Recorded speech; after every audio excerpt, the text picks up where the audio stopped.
Je vais vous raconter une histoire qui parle d'espérance, d'espoir. C'est l'histoire d'une femme qui a goûté à la dureté de la vie au commencement de sa vie. C'était une jeune fille orpheline, sans père, sans maman. Mais elle était entourée d'une famille sublime qui ne l'a jamais abandonnée.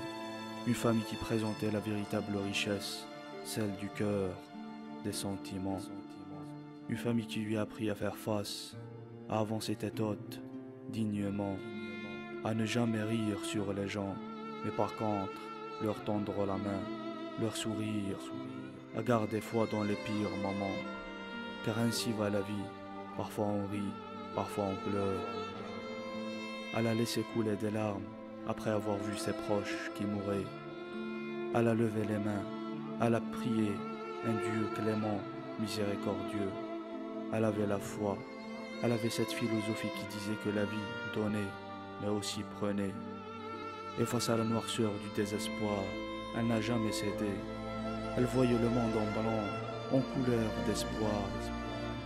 Elle s'est mariée à un jeune âge, elle a fondé une famille et rencontré des gens qui sont devenus ses amis. Son mari était un homme brave et fort, ne lui a jamais fait du mal ni causé du tort.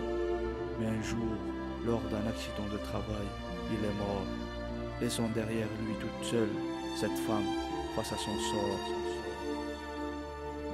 Elle était responsable de 6 têtes, avec seulement une petite retraite, mais malgré cela, elle a su rester honnête. Toutes les nuits, elle dirigeait son regard vers le ciel et implorait le Dieu éternel afin de lui donner la force et le potentiel, car cette vie n'a pas toujours un goût de miel. Des années sont passées et cette femme était toujours là, toujours debout à encaisser. Et face à la vie, elle n'a jamais cédé, jamais abandonné. Elle se sentait en vie à chaque fois qu'elle voyait ses enfants crier la joie, à chaque fois qu'elle voyait ses enfants lui sourire, car pour elle, rien ne comptait plus que le bonheur de ses enfants et leur avenir.